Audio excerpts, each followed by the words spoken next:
You're listening to the Casual Swinger Podcast. As your hosts, we need to warn you that the material you're about to hear may be sexual or explicit in nature. This podcast is intended for an adult audience. Now, we don't expect you to act like adults. What's the fun in that? We're a married couple living in Florida with over 13 years of experience in the lifestyle, and we take almost nothing seriously. Casual Swinger is a variety show, meaning we'll cover everything from music to events, travel, and even the occasional hilarious screw-up. Our show is about entertainment. We're not licensed professionals. Not anything. And our stories, commentary, and guidance should not be confused with the opinions of a licensed professional. Now that you know, let's take those pants off and get comfy.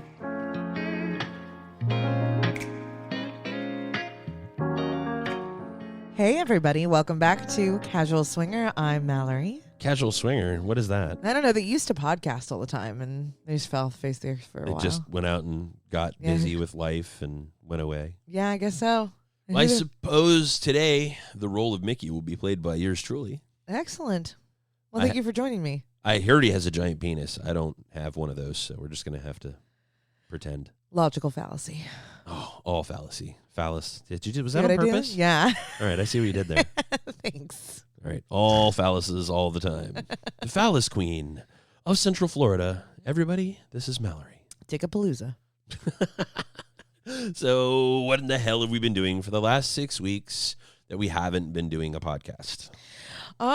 Life, work, family. Mickey got a new job. Yeah, you got a new job. That definitely has kept us away a bit. You have been, nose to the grindstone, literally. Yeah, I really have. Every day. It's trying to learn a new thing and honestly keep Casual Toys rolling because that, when you guys spend money with us, that's a priority for us. And unfortunately, between the new job and Casual Toys, it's kind of made it so I need to focus on that stuff. But yeah, I did think about doing an episode by myself, but answering myself makes me sound like an insane person. So I'm kind of thinking everyone would love it if you did an episode without me so they didn't have to hear my voice for a while. Yeah, but that's like one long monologue. Oh, but it's a good one. You could be like, and this is how I masturbate. Okay. I mean, that's in play for late next episode. Right. Well, I think the last episode, we're going to be on time next time. Don't worry, guys. We've said that the last 3 episodes, I think they've just surmised that we don't keep our word. Okay, we are full of shit. But in the next episode, Mallory's going to whack it. Okay. If it, yeah, sure. Why not? If that makes people tune back in, you'll just slap your bean around on the air. Sure. YOLO. Do they even see? No one says that anymore, do they? I think that was a very 2000s thing you just said. It was very sus. Ugh. Oh, you see? I'm cool. I use words like sus in a sentence. Yeah. No? No. Oh. I mean, I know what it means. It just doesn't sound right coming out of your mouth. Oh. I love you. We have done a bunch of other shit, right? So I think everything kind of led up. We more or less accidentally took the month off leading up to PCAP.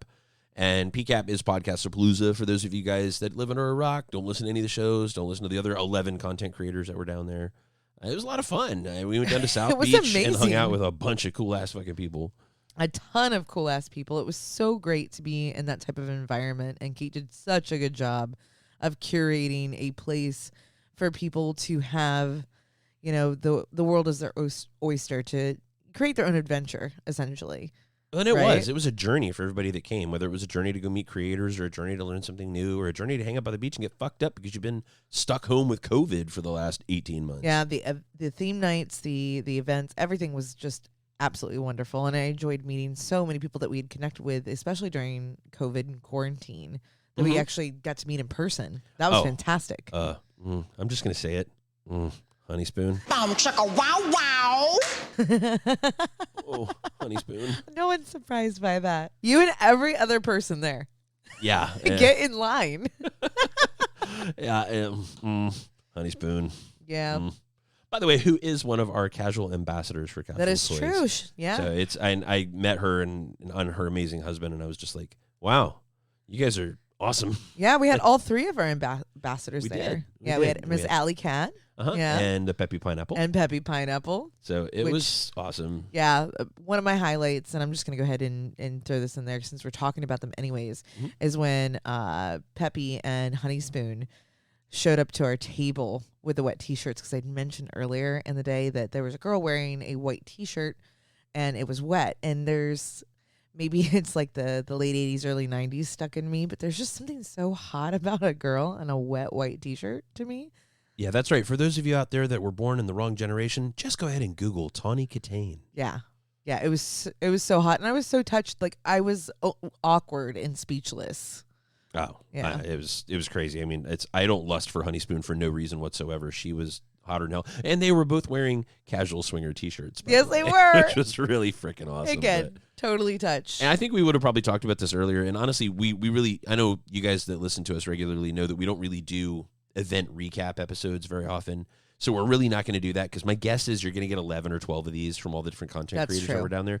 But it was crazy. We were going to come and talk about it because we met so many cool people. I definitely caught a cold because I've been stuck in the house for 18 months and didn't go out and do anything. So, it wasn't COVID or anything, but I couldn't talk for a week. Yeah, no, I think you then passed it on to me. Well, of course, I sound like a hockey and swap spit. I sound a little hoarse. And that's not a pony. You caught it from my penis. Yes, I did. It was great. Yeah, we had lots of dirty sex with ourselves. We really did. Like, we didn't sleep with anybody at PCAP. I tell you what, we went to Podcast A Palooza and came back, and everybody that was there probably thinks that we're like complete frauds. They were like, nope, they don't swing. We never saw us in the playrooms because we never went.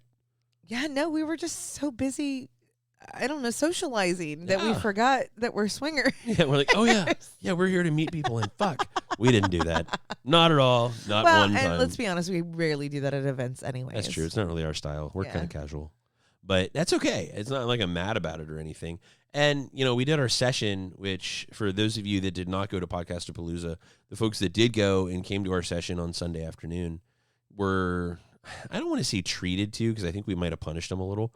But we fucked with them, essentially, because you made them laugh till they were crying. Somebody almost vomited. And then I was the fucking party pooper. I brought everyone down like 10 notches. Well, but that was the journey we went through. We did that on purpose. I mean, we had a period in our lives that we've never talked about on the show, and we're not going to.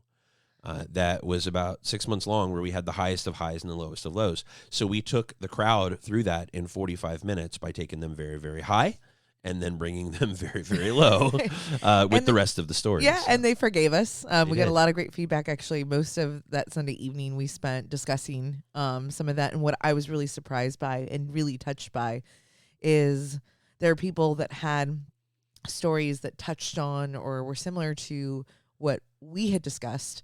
And that almost makes me feel better about, because, I mean, I was still in shock just telling that to the world because I'd never spoken it out loud to anyone outside of us. Sure. We've kept it fairly quiet. Yeah. What a shit show that and I was surprised at how, raw I still felt after talking about it. It was cathartic. Who are you telling? Yeah, no, I know. But I felt a little better knowing I'm not alone and they're not alone, if that makes sense. Like, we bonded a little bit over that. I kind of feel that, and I feel that for a couple of reasons, because standing up there and participating in the story with you, listening to you tell your story, and Locke from The Sweet Life actually put it really succinctly. He said that we stood in front of a room full of people and laid our truth on the table. Very much so. And that was a high compliment, by the way. It was. That dude is awesome. I'll get into that in a second. But really... it was tough, and I didn't realize how tough it was going to be till I heard you doing it. And I've been a public speaker for basically as long as I can remember. Yeah. And I don't break up. I don't screw up. I just don't. No.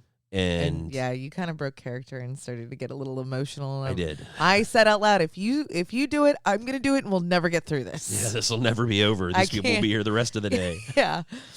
So it was really kind of epic to get that opportunity to share that story with those people and the lessons that we learned. And the biggest thing out of it that I got was closure. I feel like we're finally moved on. I was a little surprised to hear you say that, but also very grateful that was a takeaway from you. Yeah. I was terrified in the hours leading up to it. I had conversations with you that I was really scared that I had started to make these friendships and connections while we were there. And then I'm going to go in and paint myself as a villain to these people, and that somewhere I'd be shunned or got the rotten tomato treatment. I don't think anybody was going to do that, but we definitely, painted ourselves as not the heroes of the story. Which is something we don't tend to do as human beings. No. We tend to put that stuff under the rug. And what actually happened for me is after you had finished your portion and I started telling mine, I almost felt a little more at ease. I felt like I was among friends and that it was a safe space to do this. It was very strange, but wonderful. I kind of felt like they were all on that journey with us at that point. I think they were invested. They're like, fuck it, we're in it now. It's like being on a roller coaster and you got to the top and it's like, well, here we go. But and for a dime and for a dollar. right? Pitter patter, let's get at her. But I'll talk about your Letterkenny obsession here later. But, I do think that one of the coolest things that came out of that was Casual Swinger. Because 3 months after all of that happened, Casual Swinger was born. And that's the thing that the people learned at PCAP is that Casual Swinger wasn't born out of pride. It wasn't born out of all the cool shit we know about the lifestyle. It wasn't born out of us being experts. It was born out of humility. That is very true. I think it's not something we've ever really said out loud until then.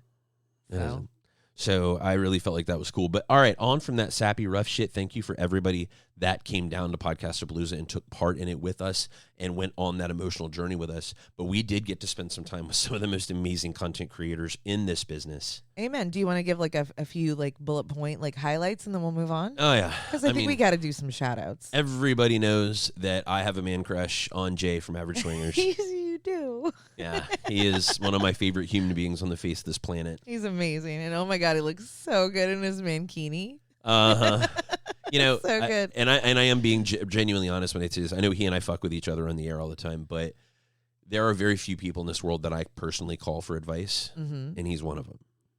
And that should tell you volumes about who he is as a person. He's that good of a human being. He's that brilliant, emotionally speaking. Intellectually speaking, he's a turd, but emotionally, he's just, he's amazing. You're such a shit.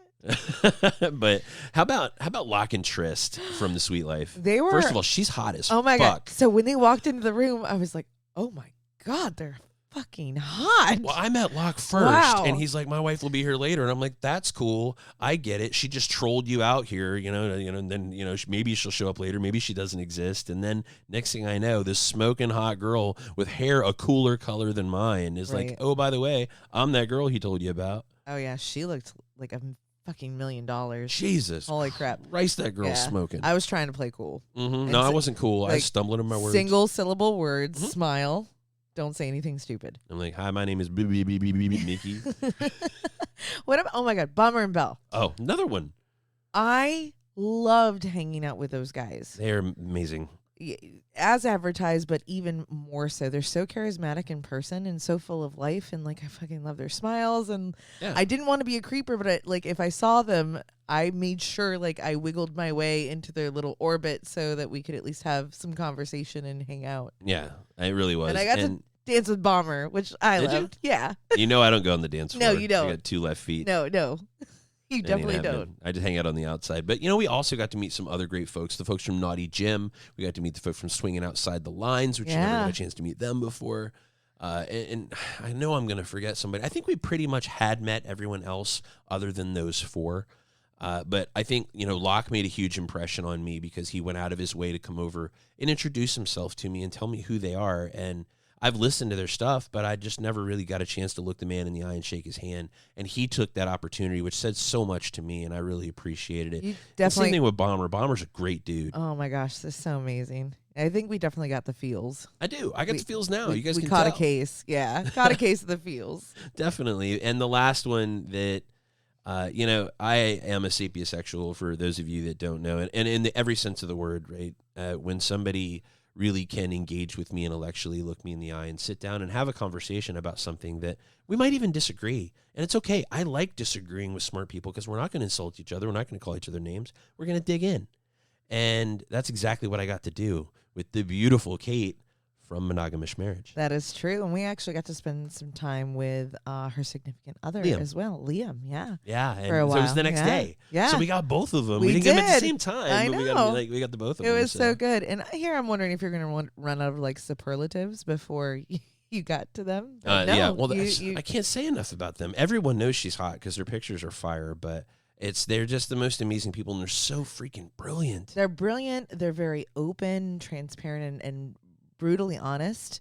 I shouldn't say brutally. They're honest people. Yeah. You can really engage them in just about any conversation, and they'll meet you there. And spoiler alert, they're Yeah. going to be on our next episode. So. Oh, shit. Oh, shit. Hey, one last thing before we jump on to the next thing, because we do have a couple of things to do before we get to the break. Yes. But Kate from Wanderlust Swingers, baddest bitch on the planet. Hands down. She Absolutely is hands down. just insanely detail-oriented, organized. Everything we said she was, everything we thought this event would be, is what it was. Yeah, and her level of, customer care, customer service, I shouldn't even say customer, client, friend, like she was everywhere at every given moment. Yeah. Everywhere To make except by the back fence when I threatened to poke that guy in the eye. That's true. There was some weirdo trying to look through like the fence where we were trying to block it off so the topless pool party was private. Yeah. Yeah. Yeah, we were putting What up a the privacy weirdo. fence, and he kept pulling it to the side, and I walked over there, and I was like, dude, you ever seen the Three Stooges? He's like, no. I was like, well, guess what's going to happen? I'm going to poke you in your damn eyes if you listening to the side again. And he's like, how do I get in? I'm like, you don't. It's a private party. And I pulled it to the side and zip-tied it shut. Yeah. But I was like, I'm going to poke you in the eye. And I would have Yeah. poked him right. He would have been a one-eyed bastard. Yeah. Yeah. So you were essentially the guy at the gate at the Emerald City. I was. Good for you. That's right. It was not a horse of a different color. Oh, damn it. You stole my line. That's the only line I know. All right. What else is going on? Because we have a whole bunch of travels. We got a whole lot of things we're doing that are not going to keep us from doing new episodes of Casual Swinger. We have the next 2 episodes planned, and we're going to get through season 3 and get season 4 started for you guys without a break.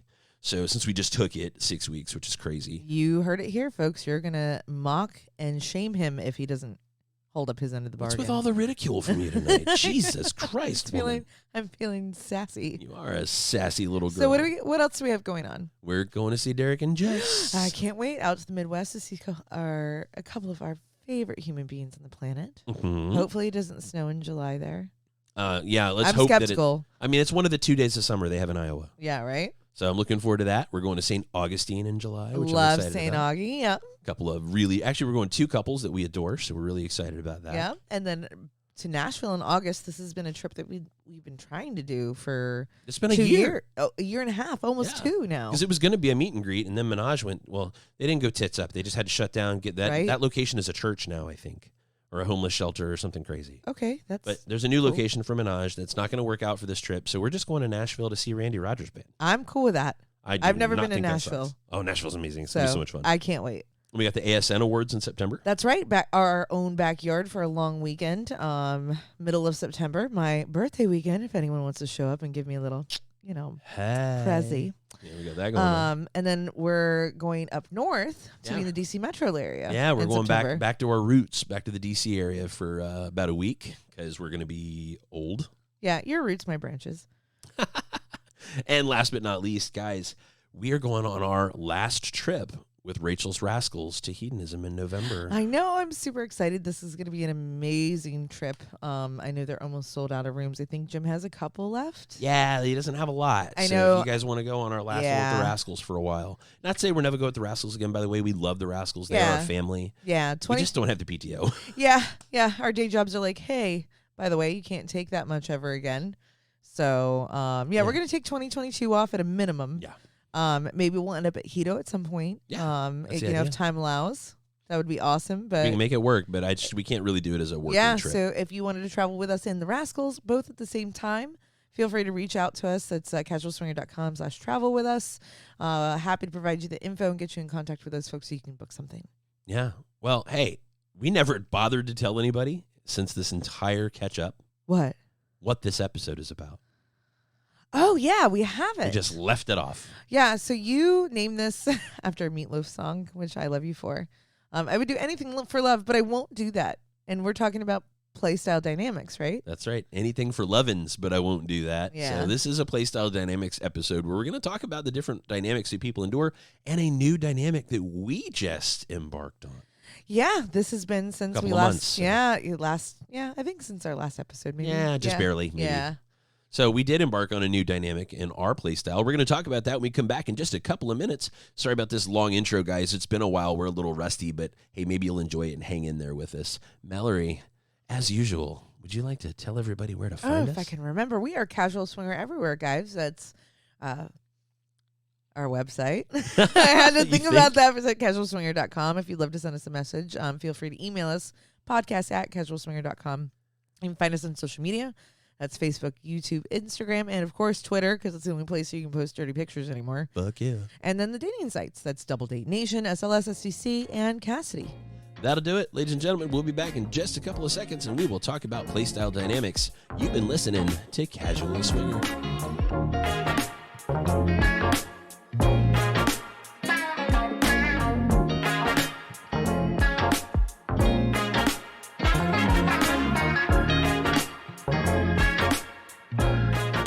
Okay, gang, welcome back to Casual Swinger. My name is Mickey. And I am Mallory.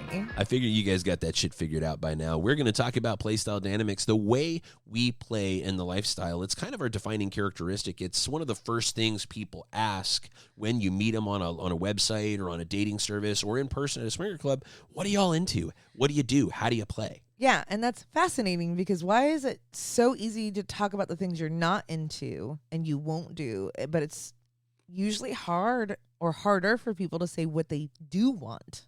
They almost never do, and especially on places like Double Date Nation or SDC, you see, we do not play separately, don't even ask. It's like the first thing that's up. I mean, how fucking often does that happen to you? No single guys. Right. How about that one? That one's on a lot of profiles. No, my favorite one is University of Sydney. You're not allowed to use these photos. There is no University of Sydney. Look it up. I mean, even us, we have, no assholes, including ours. That's true. Because we don't do butt sex. But you've been asked for anal. I have been asked, but I say no every time. Just about. But at least that's something you've been asked, right? Because the only guys that want to do it can get friction off a pickle jar, and I don't want my butthole to look different the next day. Cauliflower or in butthole. 10 years, yeah. Like, Matt Sarah's ears or something. Ew, so gross. Big old lumpy butthole. Just something I'm just scared of. looking at you like a hunk of cauliflower at Kroger. Okay, stop. Sorry. That's not sexy. But, in 15 years in the lifestyle, we've seen so many of these warnings in the dating sites and all these things that people say, I'm not doing this, and we're not this, and we're not that. And, I mean, don't get me wrong. The vast majority of these profiles are beautiful, and they say we're a soft swap couple or we're a full swap couple. And great, that's a great way to do it. We applaud you completely. But then you go to another one, and it's like, don't ever think you're going to speak to my wife without me standing right next to you, you son of a bitch. I love... which is kind of a default. And we can talk about how it fed into the dynamic we're going to speak about later, that, only group chats, period. Do not try to talk to us individually. I know. And womp, womp, womp. I don't know. Anyway, I just wanted to bring that up because I have seen it quite a few times. Yeah. And in 15 years of being in the lifestyle together, I've never one time, now maybe you'll disagree with me, but I just kind of thought back on this when we were just kind of putting the framework of this together in our minds. We've never been asked to do anything behind each other's back. I picked that it different. One guy, Adam, the douchebag in the beginning. Also, the girl that propositioned you at one of the functions we did and said, I didn't and hers didn't need to know. Yeah. And that's only been recently. That was very recent. That's only recently. I saw that in the notes and I'm like, I'll call you out on the air. Yeah, that was, okay, I forgot about it. But okay, it doesn't, so it's not very common though. It's just, it's a rarity.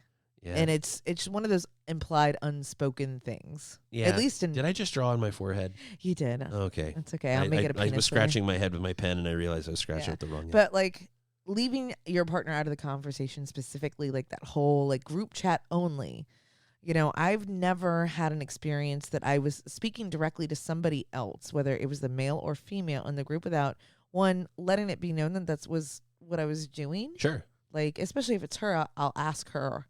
Or I'll ask her if it's okay to text him. Oh, of course. Which that's only happened a couple times. Yeah, and it is something that was fairly foreign to us, and I think we discovered we kind of like it.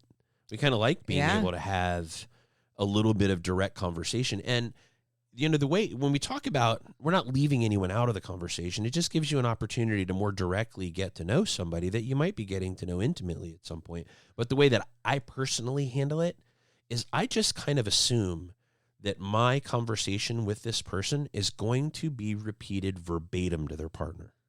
So I would never say anything to them that I wouldn't say if their partner wasn't sitting right there. I think that should be everyone's rule of thumb. Yeah, just assume that it's going to be like parroted. Yeah. And badly. Think about telephone, right? Think about that game. Imagine it's going to go awful. You're like, you're beautiful. And you're like, he said I had buck teeth, but they were pretty. I mean, just assume that it's... No. No. I don't know how you got from point A to point B, but I do suck at telephone. So I understood that analogy. Yeah, maybe. But I don't think I've ever really heard anyone ask me to leave you out of the conversation. No, like, don't tell Mallory. And it's a good point that we've never been asked to play separately unless it was already on the table or discussed prior. Yeah, right? That's true. Nobody ever said, no, you know what? Maybe I cut my own nose off to spite my face there, because I have had people say that we would like to play with Mallory, but not you. What? Yeah. That's gross. Happened. And it's usually on dating sites. They're like, hey, can we hook up with her? We're looking for a girl and she's hot. Like, they don't even know what I look like. It's not like they looked at me and were like, hey, Quasimodo, can we talk to your wife? That's not what happened. They just were looking for a girl and they thought, hey, you're hot. Let's do that. And Mallory's a lot hotter than me, by the way. Well, and maybe it was just another, like, in their methodology. You know, some people, hunting unicorns is challenging. And maybe the lower hanging fruit is finding a female that's allowed to play separately with a couple. I mean, we've seen a lot more of that dynamic in the last 3 or 4 years than we saw of unicorns. That's true. And you know what? Unicorn Exchange is a great play style. Yeah, Unicorn Exchange. Yeah, it that's sounds like a cool white play elephant style. game, Yeah. like you play at Christmas, the Unicorn Exchange. Right. Instead of the slutware swap, it's just a slut swap. Hey, let's talk to DDN and see if they can create like a microsite that's just for Unicorn Exchange. That's actually a brilliant idea. Dave and Andy, if you're listening, set that shit up. Right? You know, so I guess maybe in 15 years we've kind of been asked to do all those things, but not egregiously. No, really. never in poor taste or bad behavior. I think the two that you mentioned are probably the only ones that I would give that kind of notation to. I left a big one off there. Sorry about that, but that's okay. No, but we have been asked to do a few things that are big no-nos, like play bareback. Oh yeah, which is it hasn't come up in a long time, but when it does, it's always so foreign to me, and I'm like, I don't think, no, most definitely not. Yeah, I mean, don't get me wrong. I know couples they're fairly. I don't want to say. I don't know what the word is, because it's not monogamous and it's not polyamorous because they're not in love. Yeah. But they are two couples. It's duogamous. I don't know what it is, but where they are kind of hooked up and they're fluid bonded and cool. They're the only people they're fucking. So who cares? Monogamous swingers, maybe. Yeah, right. Exclusive swingers, exclusive play partners. Yeah, there we go. Let's use partners. that one. Yeah. Maybe, and that's cool. But when you meet them at a club, no. Yeah.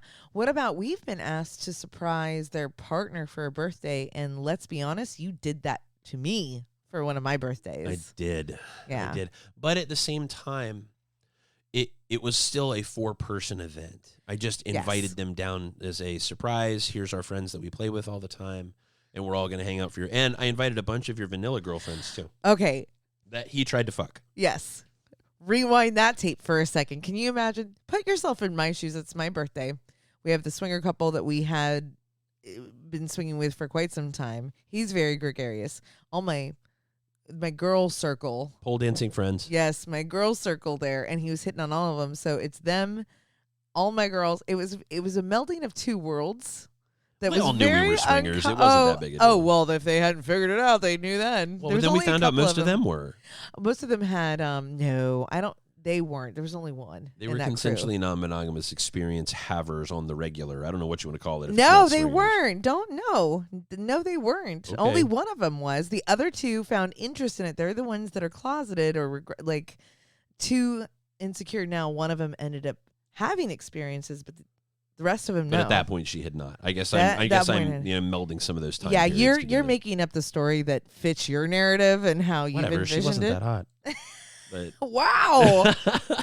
Wow. Hi, guys. Mickey's back, and he's a dick. That's right. The new Mickey is a penis.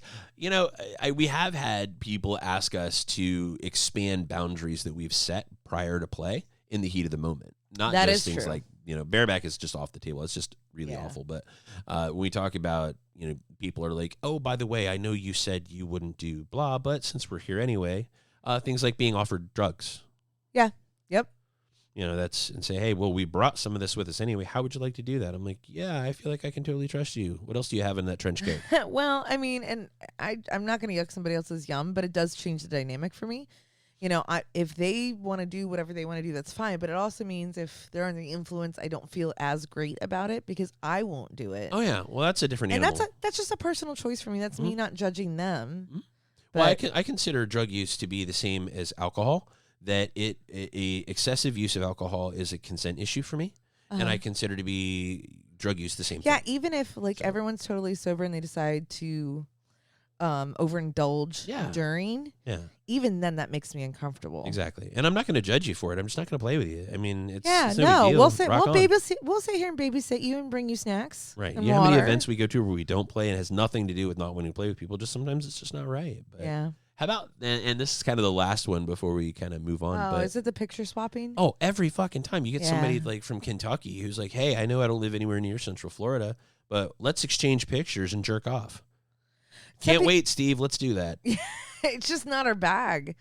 And I guess that makes it a little foreign to us. And I think it's more common than we really know that pick exchange is a thing.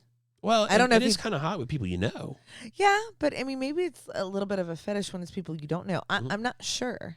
We have some friends that are amazing photographers, and they have beautiful lives. Oh my gosh! Right, yes. and so when they want to share photographs, it's super sexy, but we know them. It's not, and so why are we including this in Playstyle Dynamics? Because I think for some people that is their play style, because maybe their partner has no idea. Yeah, that's right? Maybe they're just not into it. Maybe their partner is the slowest person.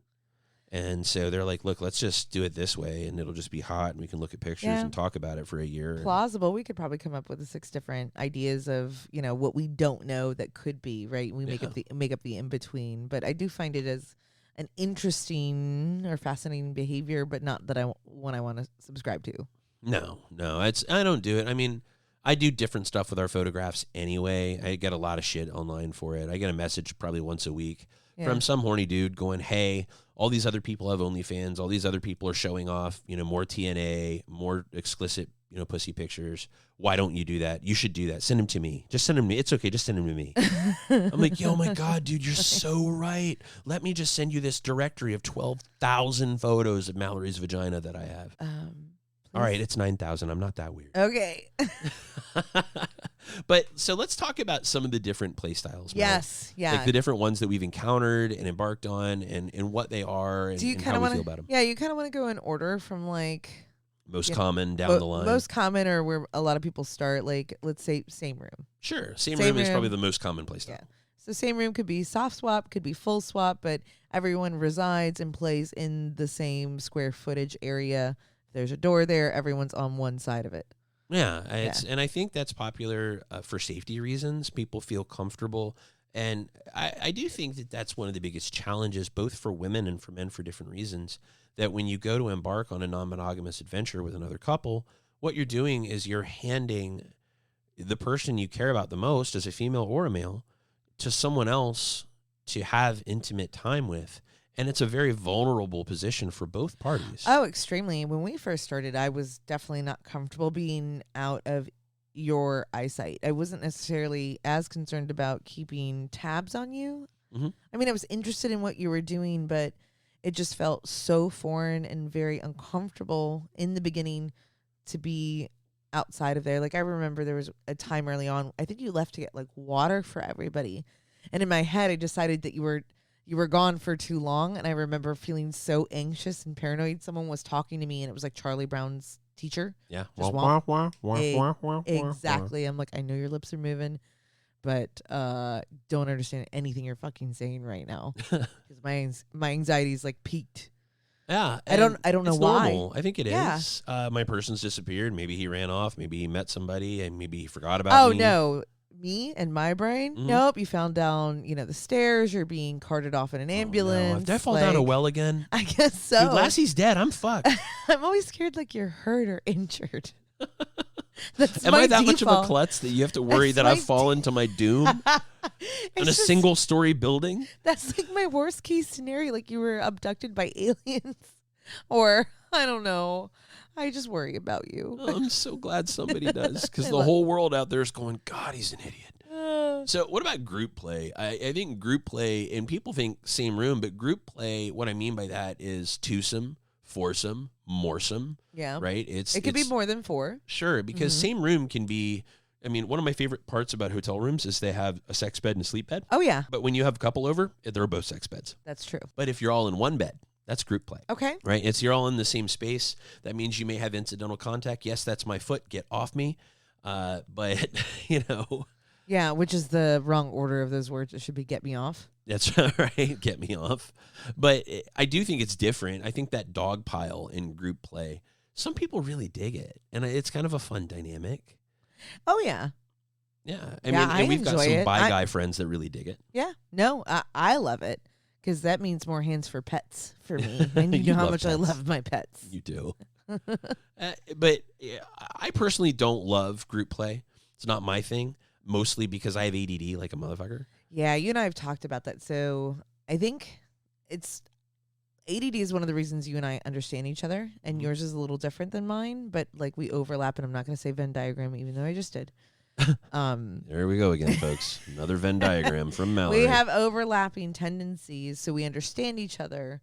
But your tics and hesitations and like where you tend to refocus is totally different than I. So, Yeah, it really but is. yeah, I can see why dog pile's not good for you. It's good for me because then I have multiple things going on that allow me to focus on me. Mhm. It's weird. Like I listen to music or watch Netflix while I work, even when I'm doing some intense research, because it allows me to focus because there's other things going on. I don't know how you do that. Same reason I need a fan on at night. I need the noise. I need that tactile feeling of the wind on my face and listen to the noise. Like the only time I can listen to music while I work is when I'm doing accounting for Casual Toys, or taxes, or expense reports at work. When I'm doing mindless shit, I was going to say like number from A to column Yeah, B. autonomic functions. Yeah, that's it. But if I'm trying to do At least for you. creative for maybe for Casual Swinger, I'm working on our website, working on graphics. I can't. Yeah, and see, the more creative or in depth it is, the more I need it. But I digress. So, what about separate room play? That's another dynamic. That is another dynamic, and we're going to talk a lot more about that in a minute. But separate room is something that I think a lot of people are terrified of. Especially in the beginning, a lot of people never explore that. No, they don't. And again, for a lot of reasons, there's trust, security, there's concern for maybe something's going to happen that I have no control over. Or maybe even just basic logistics. Like, what happens if one couple finishes? Are we all going to go watch TV until they get done in that other room? It's tough. Yeah. It's stuff you have to communicate about beforehand. And, we talked about this a lot in our podcast A Palooza session, but communication is pretty goddamn key because things like separate room, that's where it's really important. I mean, are you going to go beat on the door and go, hey, I came, get out of there, we're done now? No, that's not how that works. But separate room is very uncommon, actually, from our experience. Almost as uncommon as people talking separately as opposed to in group chats and stuff. Interesting that you mentioned that. It is, but we're going to get back to that in a Is minute, that folks. foreshadowing? Yes, in literature, we call that foreshadowing, folks. I love you. I love you You're too. so good at this. How about hot wife and cuck play? Let's talk about that a little bit. Yeah, I mean, obviously that's another dynamic, right? Hot wife, cuck play, stag, vixen. I think you can kind of throw those under an umbrella in a way. All a little different in their own sense, but when one player goes out, player didn't sound Sup, good. playa? Sup, player? Don't hate the player, hate the game. When one Player 3 has entered the game. stop it, or I'm gonna make you explain it. When one spouse of the couple goes out and plays with another individual, or even another couple at times, or I don't know. It is. Well, and so it can be cuck, it can be cuck queen. Cuck queen is a female cuck, by the way, for those of you that don't know what that is. But yeah, it's when one person goes out and plays and the other one gets hella turned on by it and stays home and tries like hell not to spank their monkey because they want to fuck the crap out of their partner when they get home. It's actually extremely common. Yeah, it's more common than I would have thought 15 years ago. Yeah, it's outrageously common. Yeah. And how about soft swap, full swap, oral only, right? It's I think we all kind of know what those things are. Yeah. I think the weird one for me is where people are like oral only. Yeah, like don't touch me down there, but you can kiss it. And we've actually had a conversation. But don't like kiss that. me. Yes, don't kiss my And face. it's but also kiss me on the pussy. You can and don't touch it. You can kiss me where it smells funny, but definitely not on the lips. Sure. I get it, I guess. I don't understand it. I'm not going to do it. I don't think it should smell funny. No, it doesn't smell. Yours smells delicious. Thanks. Yeah, it's like fairies are down there just going, here, have fairy dust. Nice. Like rainbows and sunshine. Yes. Oh, no. Rainbows are unicorn farts. Yours don't smell like unicorn farts. Yeah, and then there's the other dynamic, and it's usually like the disclaimer dynamic, right? Right. Right. We can do all of the things, anything, but insert what's only reserved for my spouse here. Yeah, like kissing. Kissing is a great example of that. Yeah. Like, I only kiss my partner. Yeah. I cannot have sex without kissing. I just can't. I can't even imagine trying to find a level of sexual draw desire to someone that I can't kiss, because that's a precursor. Like when you kiss someone, that's when the wheels start turning and you start to anticipate what kind of lover they could potentially be. Yeah. That's the first gate for me. It is. Well, that's just, if they can't kiss your face, they're not going to kiss your pussy worth a damn. That's a good point. Right? Because if they're too rough, if they're like chomping on your cheek or something, Or biting your tongue. I've had somebody do that before, which was very strange. let go of my tongue. What the hell are you doing? Ugh. Or how about reserving like things that the spouse won't do? Like for example, we've actually had this conversation maybe where Playstyle is, I'm really looking for anal because my wife won't do it. My wife's totally fine with it. She's right here. See? And she goes, yeah, you're right. I won't, but you can. Or the opposite, because I'm uncomfortable with it. It's not part of our dynamic in or out of the situation. Yeah. So, and again, a lot of this sounds like yucking somebody else's yum, and I promise it's not. It's just kind of an overview of some of those different dynamics that are out there. They're all okay if everyone involved is okay with it. Sure. But if not everybody is okay with it, where's this come in? Failures of communication.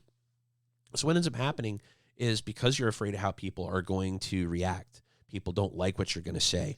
Maybe you think that they're not going to be okay with it. Maybe you hold it back and then you end up asking for it in the heat of the moment. And that's how that first thing happens that we talked about early in this segment.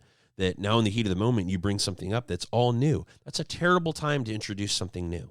If you didn't communicate about it beforehand, then probably shouldn't communicate about it while you're having sex, right? Don't pop new shit on partners and swinging. That's not a good idea. Yeah, no, that's a terrible idea. And it's happened. So why are we even talking about this? Because I think the overview went a little long. We have a fucking point to this. I don't care. We haven't done a show in 6 weeks. They're probably going to forgive us for it. So how about let's ask a question. Where are we with our exploration here? Some shit's happened in the last 6 weeks. Yeah. It has. I love that we're still doing new things over these years, but I'm also shocked that it took us this long to explore it. And maybe it was just the right time, the right people. That's what I think is going to happen here in a second. What? We're going to let our listeners know that there's something that we hadn't done before, and they'll probably have assumed that we did. That's true. And it's probably going to be a little shocking. Okay. Are we going to give it to them? Because we're not due for a break. All right, let's give it to them. Okay, so since we last spoke to all of you, we actually had legit separate room play. Yeah. And I say legit because we've had play where maybe you were on the main level doing something else and I was still there, and it's kind of open air, like in reference to our domicile. Sure. And I've gone out and done the single guy hot wife thing. Mm-hmm.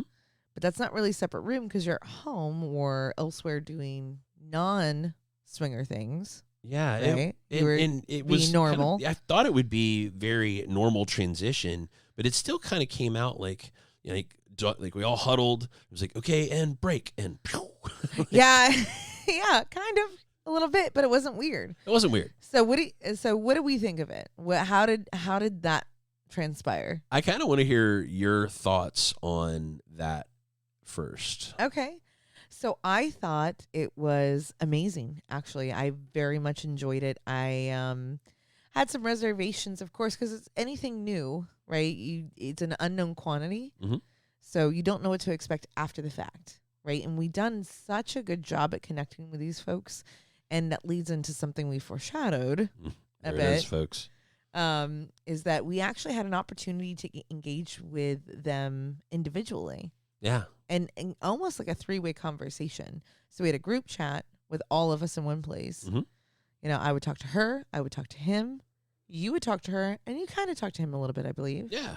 Yeah, I like him. He's a good guy. But we got to know each other a little more intimately,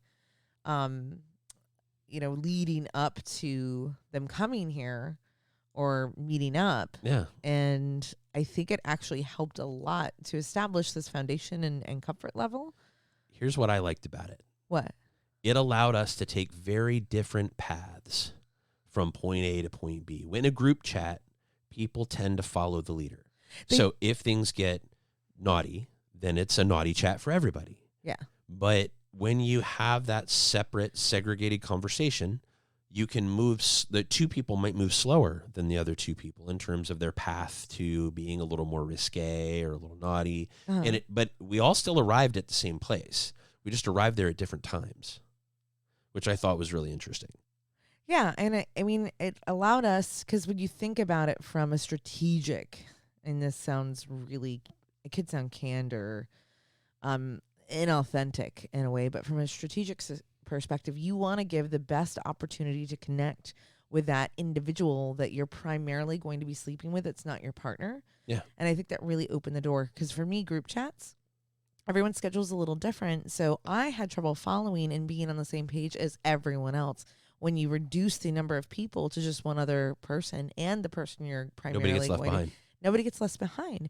And then the two of you are going at your own pace. Yeah. And what was great is everyone was communicating and kind of giving like summaries or bullet points that are up to date, because we've had problems with that in the past where we've independently spoken with one person and they didn't tell the other person they didn't about tell the the other chat. person. Yeah. And like, you know, you never know how someone's going to feel about some things. That's here and true. there. And, you know, even they're just words, they can hurt sometimes.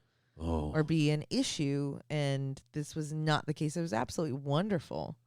Yeah, I think it is, and I think we kind of covered what was good about it. Was there anything bad about it from your perspective that would lead us to, we don't want to do that again? That play style didn't work for us, or the lead into that play style wasn't effective for us?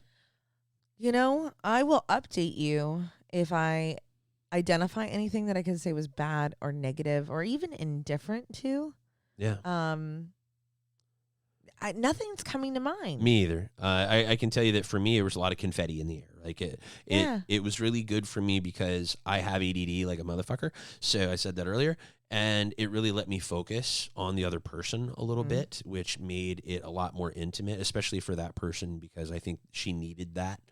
And I think I would absolutely do it again. As a matter of fact, I'm looking forward to doing it again. I think you are as well. That I am as well. What? Looking forward to doing it again. Are you paying attention? Are you part of this episode? I am. You were swallowing something. I don't know, an egg or I don't know. I missed that. But yeah, I'm looking forward to doing it again because I think everything about it was great. And the last thing that I have for you is, why in the hell haven't we done that before? You know, after all these years, I look back and I'm thinking the same thing. We've had some very close relationships. And I don't know if it was a reflection of the other couple's dynamic or that we just never asked or really thought about it that intentionally. Because for us, we've only really pursued like the hot wife kind of aspect to it. Because that does feed you and I in a very personal and intimate environment. It's so dirty for us, and we love it. Yeah, I'm not really sure. I came up with nothing when we were going through the notes on this. Yeah, there was nothing wrong with it. There's no. I don't know if we had any walls up with that. Do you think you did? I think that I had an irrational fear of a dynamic forming that never formed. I think I had an irrational fear that we would lose communicative points, that we would lose the group dynamic, that it would become about two separate relationships and not the group. And I think what we did really well was maintain that group chat as well as the individual chats. Yeah, we did nurture the conversations as a whole, just like we nurtured the playtime as a whole, because it wasn't just separate room play. I mean, we actually led with it, which was kind of funny and like in hindsight, but we also had group play, and it was actually a good physical reflection of the conversations we were having, right? It was fun. It was interesting because I think she led the charge in the initial play separate, and then he did as well. And I was really proud of them. And for many reasons that we won't get into, that they were kind of like the ringleaders there. And then we did the group play thing, and it was almost poetic. It was beautiful. Yeah, I wish they had come to Podcast A Palooza. I think we would have had a lot of fun with them down there. We probably would have been a lot less useful to all the attendees. I was going to say, we would have not been as helpful or as present, probably. Right. They were like, where's the MC? He's in his room. Yeah. Fuck him. We had a lot of sex. Anyway. Well, what are your thoughts on transitioning between play styles? Because, I think everybody starts somewhere. Some people start soft and same room or oral only, or they start girl only, right? I mean, everybody's got some list of fucked up rules when they get started. We did. Everybody else has. I don't want to call them fucked up because everyone, if it's their rules, it's their prerogative. Sure. But is there a way to progress between play styles if you wanted to do so, in your opinion? Sure there is. We did it. Of course there is, but it's got to be ever at the slowest person's pace, right? But I just think it's crazy that we haven't ever really done it before. It's still mind-blowing to me. It's equally mind-blowing would to you me. do it again? I would 100% do it again, even necessarily with a different couple, but with some caveats. Okay. And obviously with that couple, because it worked out magically, it was fantastic. So of course I'm going to do it again. But with, the caveats for a new couple are that we do maintain that group dynamic, and that we let everybody know, that we do talk to each other. We are going to communicate wholly and completely. We're going to communicate 4 ways and make sure that everybody's on the same page and find out what all of us want from our playtime. Yeah. Right. What are you looking for? What scares you? Because I think irrational fear is the thing that grenades a good time. It really does. Yeah. No, I get that. And I don't know this is something we could blanket do with just about anyone per se, right? Because everyone's got their own, rules and regulations and comfort zones. But if we are, I do like the approach we took. I think it made it more comfortable for all parties. And I think it led to better sex too. Oh God, yes. It was awesome. Had a great time. Yeah. But, I will tell you the thing that always kind of stopped me over the years, because I've been in the lifestyle a very long time and I've done some separate room stuff, before you. And the thing that always go back to and I always think about is, how much do I trust this person with the person I love the most? Okay. And I think that's one of the barriers for people is my spouse, wife, girlfriend, fuck buddy, whatever, are they going to be okay? And if you are worried about it, you probably shouldn't be playing with that couple at all. Yeah, and I think in my opinion, that's just my, humble opinion. Can I get into my experience? I think it was the second time we had departed to do separate room play. It's your show too. Talk about whatever you want. So there was a little unexpected anxiety, but it was a blend of anxiety and excitement in the best way. And God, I hope there's people out there that watch TikTok that know who this person is, because this is the only way I can paint the picture. So there is a woman on TikTok, and she does these sleepwalking videos. Her name is Selena Spooky Boo. Is she the one that farts? Yes, but I did not fart. So you guys are still up there. We had just finished at least like the first or second round, and I went to come inspect and check on everybody and get waters and all these things. And I'm literally like Scooby-Doo gang, ting, ting, ting, ting, ting, ting, ting, ting, ting, ting, ting, the main floor. And I want to celebrate all of the things that have just happened, but I'm also not sure of what I'm supposed to do with myself and what the next steps are. No shit. So it was robe on, run out of the room, grab some water, come back in, lay back down, take the robe off, hang out, maybe fool around a little bit, get up, put the robe back on, run out, giggle, look for people. No one, come back to the room. It was a lot like her videos when she's in that euphoric state and she's just running around giggling and going in the fridge and offering inanimate objects like drinks. That was pretty much me. Yeah. Meanwhile, I'm upstairs doing nothing, playing checkers. Yeah, well. With a pillow over her face because she was loud. I'm going to call her Checkers from now on. I was playing checkers. Well, look, if you're ADD as fuck like I am, I will say this, that transitioning to a separate room playtime is actually pretty beneficial. It was beneficial for me because, when we are in a group dynamic or a same room dynamic, I tend to focus on Mallory. Okay, and I love that I'm your favorite human being, and I love that you're so interested in my pleasure and my happiness, that's a part of it. But I do feel like it's a hindrance on your own pleasure, because then you focus there, takes away from your partner, but it also could potentially take away from your ability to get off. It does. Every time. And when we were talking about the separate play, I'm like, I would really love to see how this impacts your ability to have more orgasms.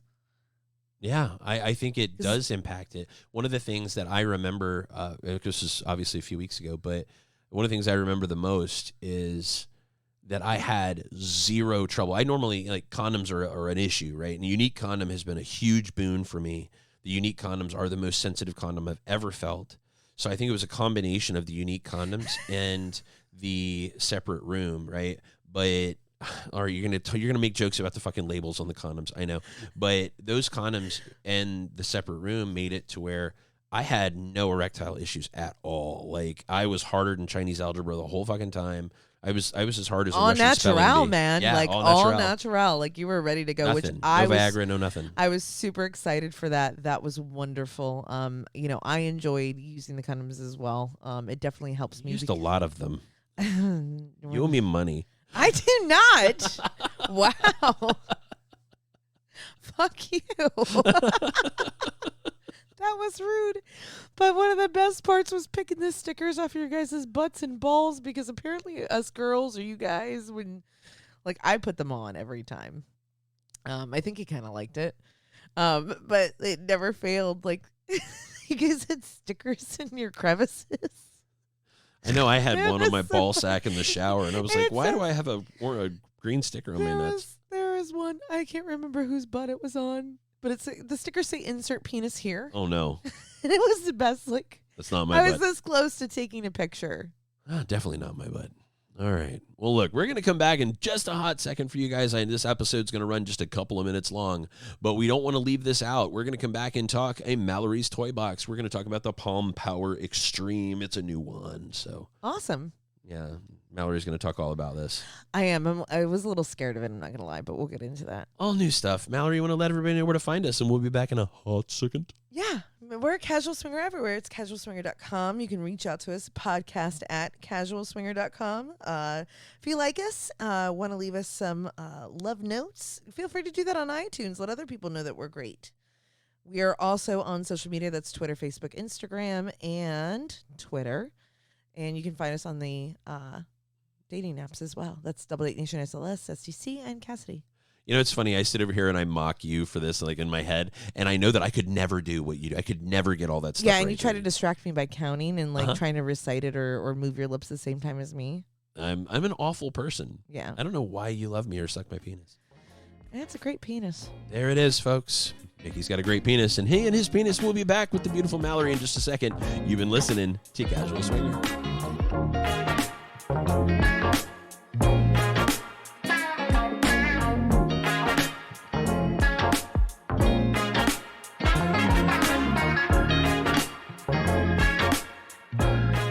Hey guys, welcome back to Casual Swinger. It's Mallory again. Did you get confused about what show this is? No. Welcome back to Casual Swinger. I didn't say No, you didn't. I did, though. jerk. Hey, welcome to my box.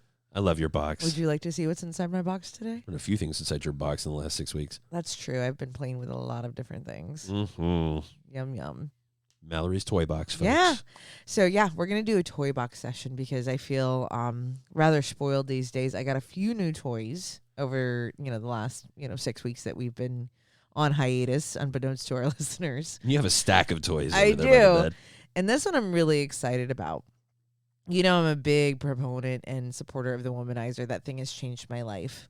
And I still love my wands. I just struggled to use wands during play because of the ergonomics of it and the placement of it. Because of typically where I like to have the dual stimulation, I'm usually on my knees or face down or on my side. So it's a curved, like we're spooning essentially while we're fucking, or you're doing me doggy style. But you used to use a wand every time. I used to, yeah. I used to use the Hitachi, and it just got to the point that it was too cumbersome to do so, to hold the angles right and be placed right. And it got so clunky that it was frustrating. It was actually taken away from potential natural orgasms, and it was just a nightmare. That's when we actually got the wedge, because the wedge had the Hitachi hole for it, which is amazing, but it's still not useful except for in that one position. Yeah, at that's that true. time we hadn't figured. Like, I've tried to bear hug it.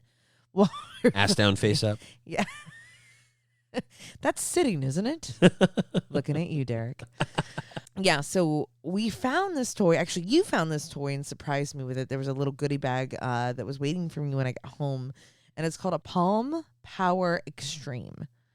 And I keep wanting to call it a Palm Pilot. I know that's like something totally else. It's a utilitarian and outdated, archaic tool now. Mallory has dated herself. I folks. did. Everyone should date themselves. You should also do love with these yourselves. sex toys all the time. But what I love about this, so it's a wand, but it's a tilted wand. Like it's got an angled head. It does. And I was right before we started recording this, I was like, I don't know how to describe it. And you said hockey stick or a golf club. And yeah, that's kind of the nature of it. So the head is perpendicular almost to the handle. It's about a 45, 50 degree angle from the handle. Yeah. And it's actually a really great angle. So if I'm laying on my belly or on my side, I don't have to put my wrist and my hand in an uncomfortable position to make contact to where I feel is natural and comfortable for me. You can almost lay it flat on your belly. I could almost lay flat on my belly. You're correct. Yeah. Yes. Almost lay flat on my belly and have this right underneath. It's got a little bit of height to it, so I do have to like kick my hips up a little bit or use a pillow, or a wedge, which is kind of my go-to, like the little soft wedge, not the big wedge. But what I love about this is it's got a few things going for it. It's water resistant. So no, don't take it in the bathtub. It's not submergible. But, you know, if I was in the shower, if you're a squirter, totally fine. Yeah, it's going to be okay. Yes, Got a silicone head. It's got a silicone head. It's USB rechargeable, which is kind of a have to. There's not many battery operated toys out there that, you know, I would go to, you know, the mats for these days. Rechargeble's kind of everything in my toy bag right now. You know what I noticed about the rechargeable part though? It's a micro USB. It's a micro USB, yeah. So like regular your phone charger can recharge it. Yeah, exactly. I don't know just if turned it on. I did. It's super It is quiet. It is super quiet. Shh, I'm getting and I've been sitting here, so it's got 7 functions, which means it's got certain degrees of level, right, as far as the intensity of the vibration, and then pattern vibration to it, right? So it may do some short bursts and a long burst, and then pause, and some short bursts and a long burst, and then pause, and the intensities are, you know, different. I'm not a mode girl or a function girl, but because I get really annoyed because right when I feel like I'm on edge, it pauses or changes speed. It's like when you tell your partner, oh, that feels so good, keep doing that, and then they stop and they do something else. That's kind of what it feels like to me. That's but annoying. The intensity is really, really nice. So it's got a nice scale, and what I love about this, so it's got an on and an off button. And if you hold, and there's a function button. So it's really simple. On, function, good to go. Nice. But if you hold down the function button, what it'll do is it start at a low intensity and then gradually increase the high intensity. So it's almost no thought involved. That's a cool feature. I wanted to increase or decrease it. So I absolutely fucking love that. And what's even better, easy instructions on how to lock the damn thing. Ooh, travel So lock. and I love traveling with a couple vibrators. I need them when I'm traveling because I never have an opportunity to go out on my own when I'm out for work. So I'm going to 100% be masturbating in my hotel room by myself.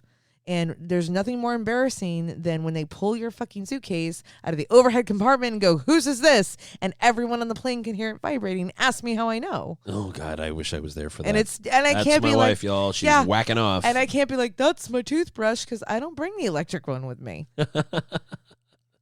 Sure, ma'am, that's your toothbrush. Yeah. So how do you compare the Palm Power Extreme? And I say that like all the keywords. Palm Power Extreme. How do you compare that to the Doxy, which is our like most favored wand? So I love the Doxy wand. It's similar weight. If it were a sword, and we've watched Forged in Fire lately, the balance is different. This is definitely heavier at the head because it's got a high quality silicone flexible head, and I believe the motor is located right behind it. But it makes the handle nice and light. Where the Doxy, it's more balanced. You feel like equal weight distribution. Sure. So if I'm masturbating, it's kind of a toss-up between the two. It's whether I like the standard wand sensation, because the Doxy's got a higher RPM to it. So the vibrations feel different even on low. It's think about when you're going down on someone and it's the same amount of pressure, but the cadence of the tongue flicking changes. I mean, I don't know if really, as far as physics go, if that's the best analogy, but that's all I got right now. Okay. The Doxy's still wonderful. The head is not as flexible on the Doxy. This has a little more play to it. but it still has stability. So it's still firm enough to keep in place. I've had vibrators where the head just totally flexes backward, and you have to like ride it like a bull just to kind of keep it in place if you're, hitting the right spots.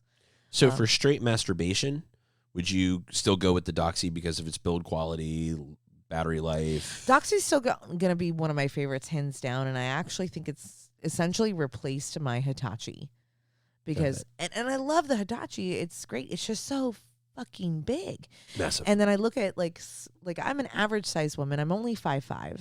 I say only, but I'm neither tall nor short. I'm right in the middle. But I think of smaller women with smaller hands trying to use a Hitachi, and that's got to be extremely cumbersome. It's like holding a log sometimes, unless they're super built and have really strong wrists, and I don't know. Like, I'm all about more comfort. I feel like that episode of Grace and Frankie, I can't even think of it. It's a Netflix show I watched with Lily Tomlin and Jane Fonda. And they created this vibrator for older ladies because they have issues with like carpal tunnel and arthritis and everything. And I'm getting to a point where comfort is just as important as quality as well. And that's why I love the Doxy. I really like this. I actually have only played with myself. So I'm looking forward to a session tonight to see how it does under pressure. So more to come, folks. Yeah. Get it? See what I did there? But as a masturbation toy, this is absolutely fantastic. And it's not so big that I wouldn't travel with it. I would never travel with my Hitachi, even the rechargeable one, because it is fairly large. And I'm a carry-on only if I can get away with it, girl. And this won't impede that. And it's got a travel lock. Which is a big deal. It's a huge deal. I hate being embarrassed. Sorry, Captain. That's just my vibrator. Yeah. Well, there you go, folks. That is the Palm Power Extreme. That is a toy that is available on casualtoys.com. You can check it out in our brand new fancy-ass search engine, the upper left-hand corner. If you click search, you can even spell that shit wrong. It will bring up the right toy for you at the right time and look for anything you want. I love that new search engine. You got to use it. And I'll tell you what, like the Doxy retails for what? $220. Exactly. So it's a pretty high-end toy. This is half that. $103.50. Yes, half that cost. And if you reach out or use our ambassador or affiliate links codes, save some cash on it too. So this is still a high-quality item at a lesser cost. Sure. I think that's a great thing. And make sure to check out those ambassadors of ours for Casual Toys. Those ambassadors are Alley Cat and Honey Spoon and the Peppy Pineapple on Twitter. You can find them on Twitter. So go harass them. Those ladies have done a great job for us out there. Just honestly answering questions for you guys. That's why they're ambassadors. Yeah. They do a lot with our lingerie lines, a lot with our sex toy lines. And we have a lot of Kixies back in stock. Oh, yeah. Lots of Kixies are back in stock. So that's kind of a big deal. And also, we carry Love Ents now. So correct me if I'm wrong, Lovense is one of those app sex toys that we've seen on like OnlyFans sites and like Chatterbait and stuff like that. They got something pink sticking out of their pussy, it's Lovense. I have a little man in the boat that's very, very pink. Well, that's loving. That's okay. Different. But yeah, no, Lovense she's right. That's the Chatterbait, all the rage, because people can control it remotely. And so all the Lovense app actually lets you connect to sites like Chatterbait. Pornhub, I think, has a plugin for it where you can actually. No kidding, didn't know that. Connect with your listeners, your followers. So if you are a creator out there, Lovense makes some great products, and we carry them all on casualtoys.com now. That's awesome. I'm pretty excited about it. You want to tell everybody how the hell to find us so we can get out of this long-ass episode? You know what? You can make it a short one because we've only been here about 10 minutes for Toy Box. Guys, we fucking missed you. Thanks for hanging in there with us. We're going to, get back up to speed here and hold Mickey to his word. We're Casual Swinger everywhere. Please feel free to shoot us a note if you have any questions or comments. Podcast at casualswinger.com. You can find us on social media, Twitter, Facebook, Instagram, and YouTube, or on the dating sites, Double Date Nation, Cassidy, SLS, and SDC. She's gotten better at it as the episode has gone along. Join us next time, folks, when we're going to bring our friends, the Monogamish Marriage, are going to join us for the next episode as we wrap up Season 3. You've been listening to Casual Swinger.